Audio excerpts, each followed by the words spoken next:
Welcome to the Writer's Room for Run Radio. I'm Trina Wilcox. My guest today, Sam Foster. Welcome.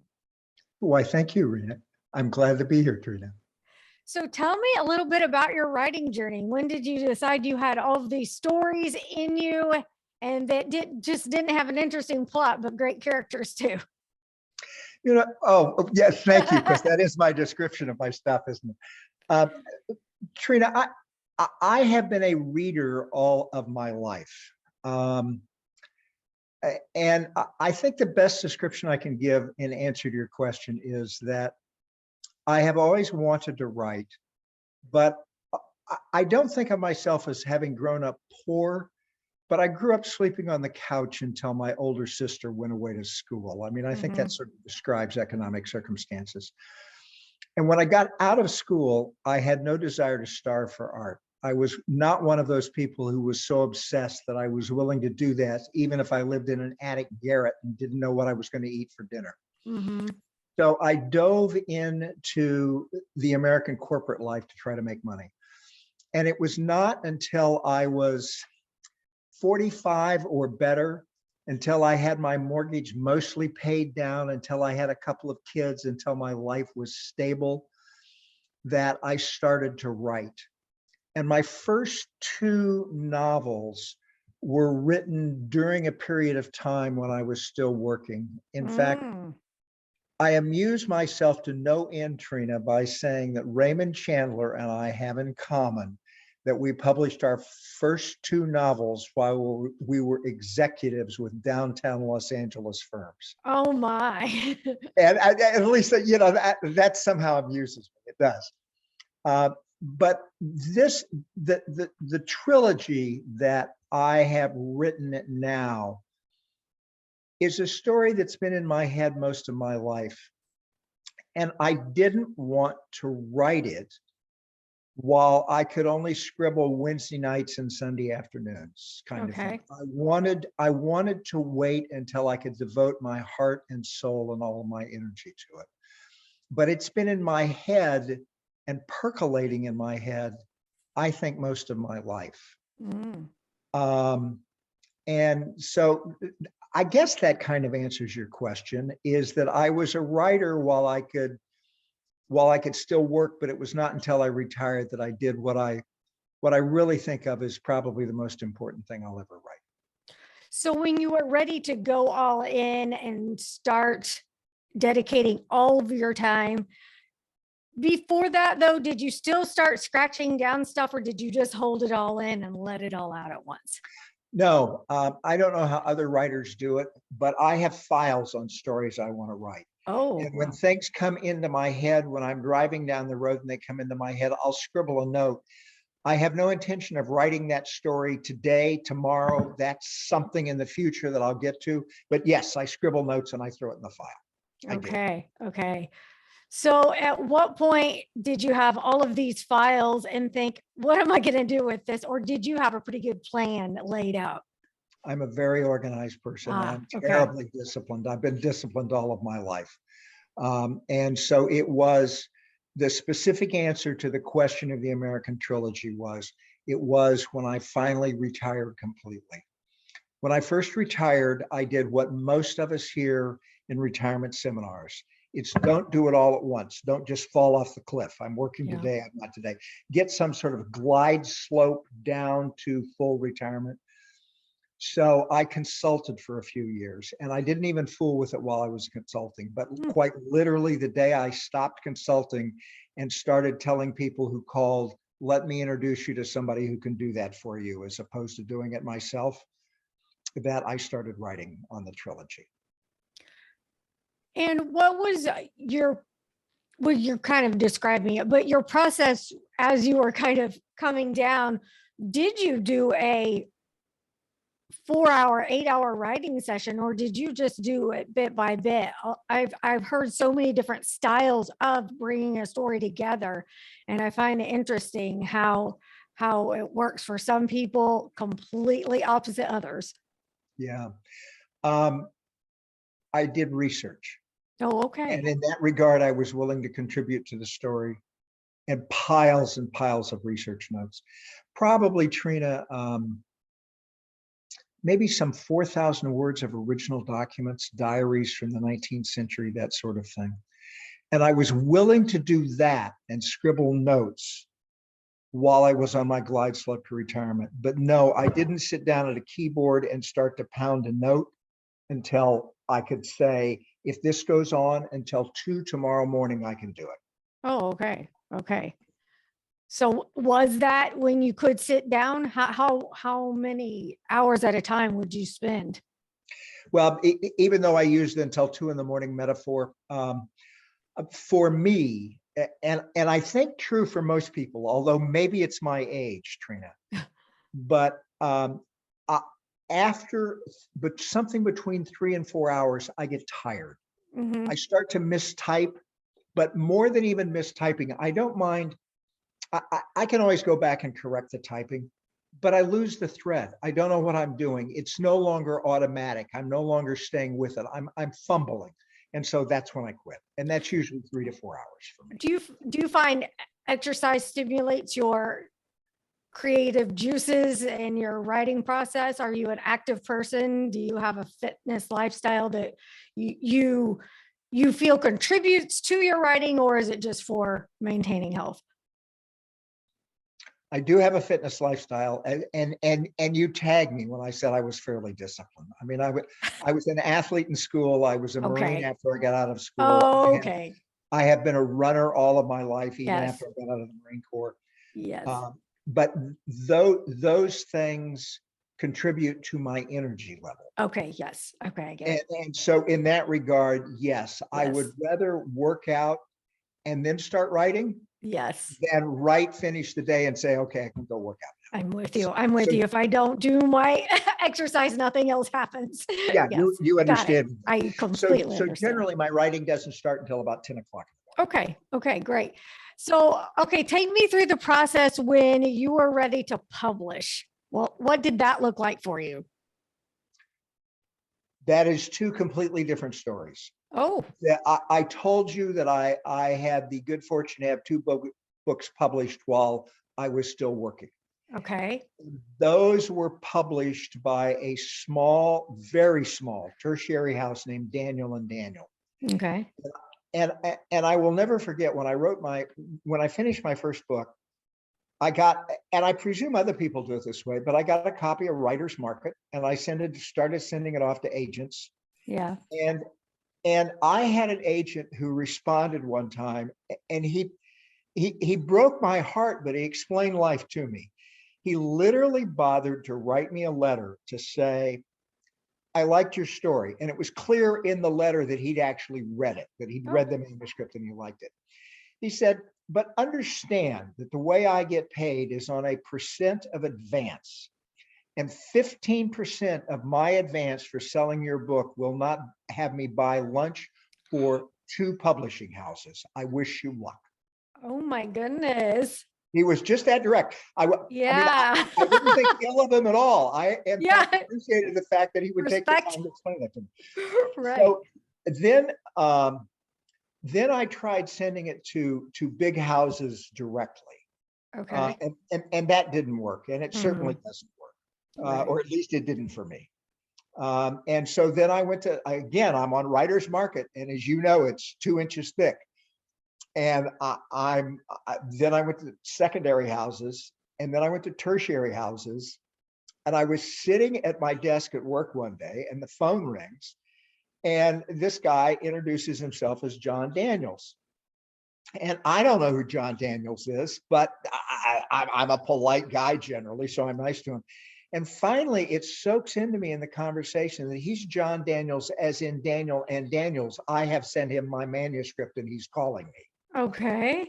And once he realizes he has my attention and we're on the same page, he says, Sam, he said, Daniel and Daniel is, I'm John, my wife Susan, we're a small house. We do this together. It's what we do. We make our living publishing cookbooks and self-help books. But we are like everybody in the publishing industry. What we really like is stories. And we have a little imprint called Fithian Press, and it publishes 4 or 5 stories a year, 4 or 5 novels. It doesn't make any money. If you publish with us, you won't either. Do you still want to talk to me? Oh, wow. And that book is still in print. And it got published in a day which was before print on demand. So books were actually in print, and you'd have, which printing you're in, and it would say in the cover, third printing or sixth printing or whatever. That doesn't happen Right, right. But that was then, and it stayed in print for 20 years. And John was right. I think I made $5,000 in 20 years on that book. Wow. Wow. But when I did the American trilogy, when I did that, I was introduced to a man named Charlie Newton. Charlie is a writer of mysteries, cops and robbers kinds of stuff. And Charlie has got 11 published novels.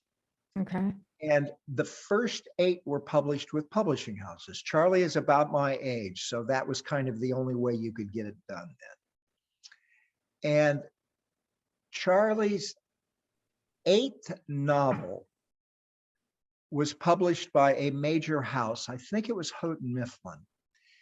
And his agent was the same agent that Dan Brown had when he did the Da Vinci Code. And so Charlie said, Sam, I had finally, after a lifetime of writing, reached the top of the mountain. I had a major publishing house. I had a major agent. Mm-hmm. And I got there and I found out there was no there. He said, publishing has become a business, publishing books, very much like music, where Yes. anybody can do it. It's so easy to do with print on demand and Amazon that anybody can do it.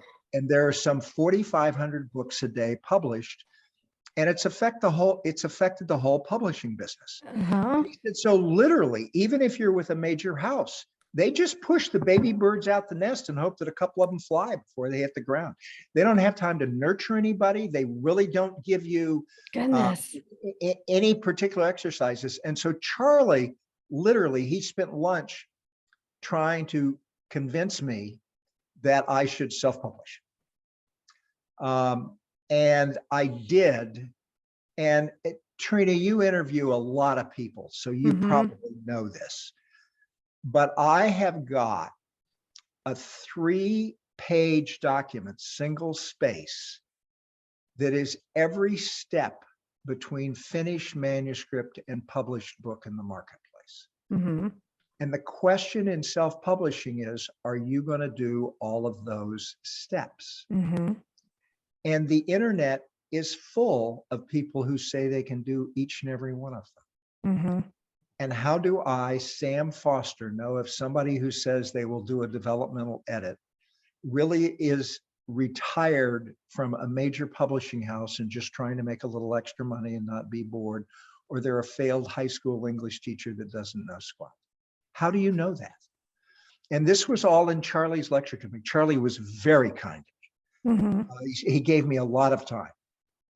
And Charlie introduced me to, and you may know them, they're an outfit in Seattle called Girl Friday Productions.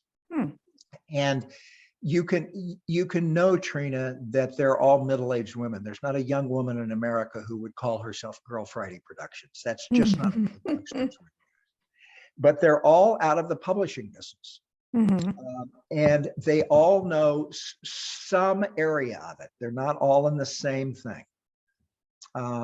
And when I went to Girl Friday, they wanted to know 2 things. Mm-hmm. They wanted to know how many words in the manuscript and how many of these items did I want. And then they gave me a contract to do all those production steps. And I gulped real hard and I said, that's way too expensive.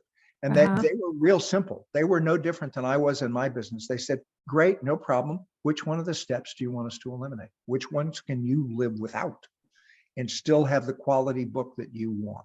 Right. So I self-publish, but I self-publish with the great assistance of Girl Friday, who does each of the steps professionally. Okay. So hybrid would be a good way to say. I suppose that's right. That it is a hybrid. Okay. And Girl Friday, and I hope you don't mind, I've got the book covers here, but one No, of the please. things that Girl Friday does is they do make an absolutely beautiful That is book. fantastic. And this was book number one. It's a trilogy. There's book number one, which is the 18th century. And there's book number two, which is the 19th century. And I'm intentionally trying to convey time periods with the costume, right? And book number three, which is the 20th century, will be out this May. This May. Okay. Exciting. And so I'm a hybrid. You're absolutely right. That was the proper use. I have, I'll tell you what I don't pay Girl Friday to do at all. I don't pay them to do my marketing. Okay. And I don't like doing it. I would prefer to spend all my time writing, but at some point I'm not a bottomless well of money. Right. So I reached out to you directly. I can't tell you how many things I do directly. I do social media directly. I have a large MailChimp account that I use to put things out. And I am about, Trina, and I don't know if this is where you want to go with this, but I have been involved in the publishing process on this personal basis that I've told you for 3 years now, 2.5 years now. And I'm about to try Substack. On my next novel, I think I may well simply go to Substack and see if my media list will pay for my books directly. Interesting. Interesting. I love that you're trying things and experimenting with it and seeing how it'll go. Yeah. Yeah.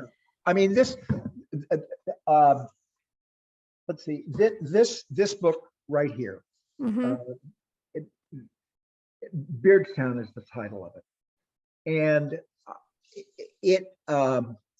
I use Ingram Spark as well as using KDP. I mean, I don't just use Amazon. I want bookstores to have my books because I like bookstores. I mean, I like stores with a cat in the window. All writers like stores with a cat in the window.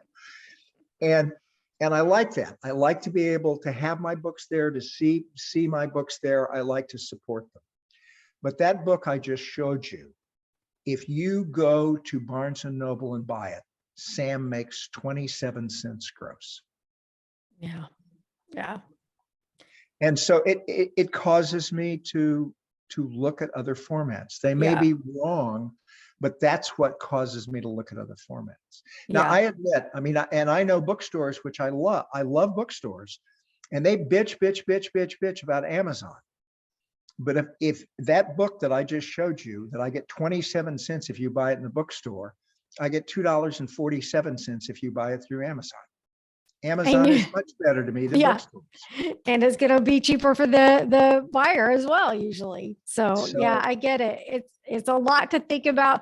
I think it's necessary for the writer to be informed, because we are in a stage right now where the power is shifted. We as independent writers, musicians, all of that thing have more options than ever to make sure our work is shared. And I think we just need to make sure that people know it's okay to do the work and not give over your money to someone else just to be traditionally published. Yeah, I agree. And I would like, when you had asked me this, but I asked myself this when I first started, what is it I truly want? Now, I told you in the beginning that I was unwilling to starve for art. So I'm a retired businessman. I've got a little money on the bank. I don't need to sell books to eat. But what I really want is people to be amused by and entertained by my words. I do want somebody to read it. Yeah. And so I may have options that younger writers don't have, with being retired with enough money in the bank to sort of see my way through. But I'm with you entirely, Trina.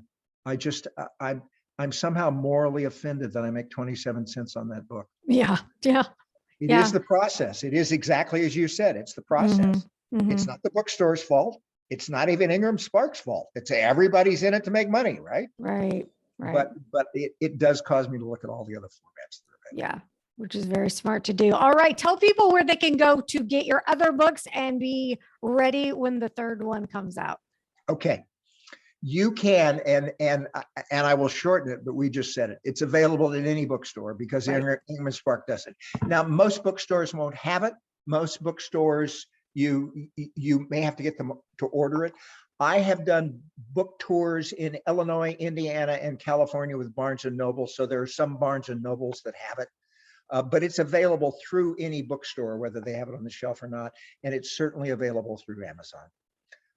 I have it in a hardcover, softcover, electronic version, and Audible version.